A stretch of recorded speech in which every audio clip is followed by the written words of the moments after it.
Hello दोस्तों, राधे राधे। कैसे हैं आप लोग? तो उम्मीद करते हैं कि आप लोग सब अच्छे होंगे। तो आज के इस वीडियो में हम लोग बिहार बोर्ड कक्षा 7 अध्याय 1 पूर्णांक प्रश्नावली 1.1 का क्वेश्चन नंबर 2 नंबर क्वेश्चन को सॉल्व करेंगे। तो आप लोग अच्छे से देखिएगा बुआ। तो देखिए बुआ, ए यानी कि इसमें ए बी सी तीन गो पार्ट है, ठीक है। तो हम पहले ए नंबर पढ़ते हैं, फिर इनको सॉल्व करेंगे। तो ऐसा पूर्णांक के गुण लिखिए जिनका जो है वो अंतर 8 है।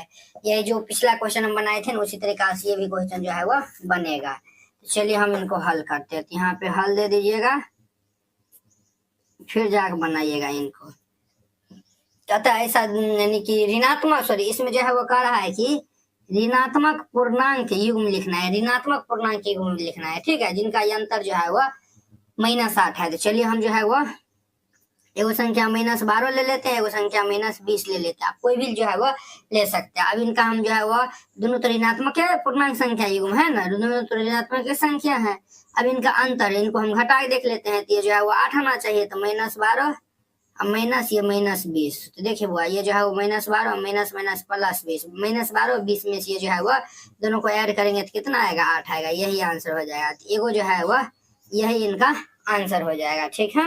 चलिए बी नंबर देखिए, एक ऋणात्मक पूर्णांक और एक धनात्मक पूर्णांक लिखिए जिनका योग जो है वो 5 है। अब देखिए बी में कहता है वो ऋणात्मक संख्या लीजिए, वो धनात्मक संख्या लीजिए और इनका योग करिए तो रिजल्ट 5 आना चाहिए, ठीक है। तो चलिए हम जो है वो इनको देख लेते हैं। योग जो है वो यहाँ पे देख लीजिएगा, आपको सही कर लीजिएगा। योग जो है वो -5 यहाँ पे दिया हुआ है, तो -5 होना चाहिए। तो चलिए हम जो है वो एगो जो है वो ऋणात्मक कर है, तो हम जो है वो -10 ले लेते हैं, धनात्मक कर आती है 5 ले लेते हैं। तो -10 ये ऋणात्मक पूर्णांक संख्या और ये 5 धनात्मक है। अब दोनों का योग करते हैं, क्या -5 आ रहा है? तो देखिए -10 जोड़ 5, ये दोनों हम घटा, ये जो है वो -10 बड़ा है बट निगेटिव वाला है। तो ये जो है वह -10 में से 5 को जोड़ देंगे तो ये हमारा -5 हो जाएगा। तो देखिए -5 यार है, तो यही इनका आंसर हो जाएगा। एगो -10 एगो 5। सी नंबर देखिए, एक ऋणात्मक पूर्णांक और एक धनात्मक पूर्णांक लिखिए जिनका अंतर जो है वह 3 है।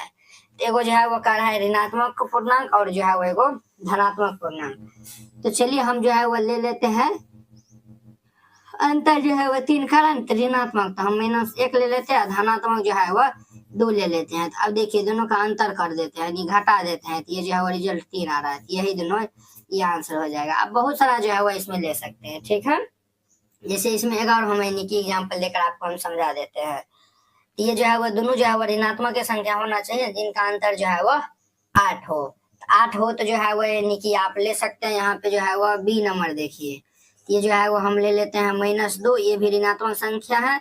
और ये जो है वह माइनस, हम जो है वह क्या ले लेते हैं? ये जो है वह 10 ले लेते हैं, -10 ले लेते हैं। अब देखिए दोनों का अंतर करते हैं, -2 और माइनस ये -10। तो देखिए बुआ, ये जो है वो -2 और माइनस माइनस ये +10, ये कितना आ जाएगा? 8। यही दोनों जो है वह पूर्णांक युग्म बन जाएगा, यही इनका आंसर हो जाएगा, ठीक है। अब देखिए बी नंबर का, देखिए ये जो है वो -10 और ये जो है वो 5 है ना, तो आप जो है वो कुछ भी ले सकते हैं। हम जो है वो -15 ले लेते हैं और जो है वो 10 ले लेते हैं, दोनों को जोड़ते हैं तो -15 जोड़ 10, ये रिजल्ट कितना देगा? -5। तो देखिए यही जो है वो दोनों पूर्णांक युग्म हो जाएगा। उम्मीद करते हैं कि आप लोग ये क्वेश्चन बहुत ही अच्छा तरीका से समझ गए होंगे। तो चलिए अब हम अगले वीडियो में मिलते हैं इसके जो है वो 3 नंबर क्वेश्चन के साथ में। अगर यह वीडियो आप लोग को अच्छा लगता होगा तो लाइक कमेंट एंड अपने दोस्तों को भी शेयर कीजिएगा। अगर आप चैनल पे नए आए हुए हैं तो चैनल को सब्सक्राइब कर लीजिए। तो चलिए अब हम अगले वीडियो में मिलते हैं। जय हिंद।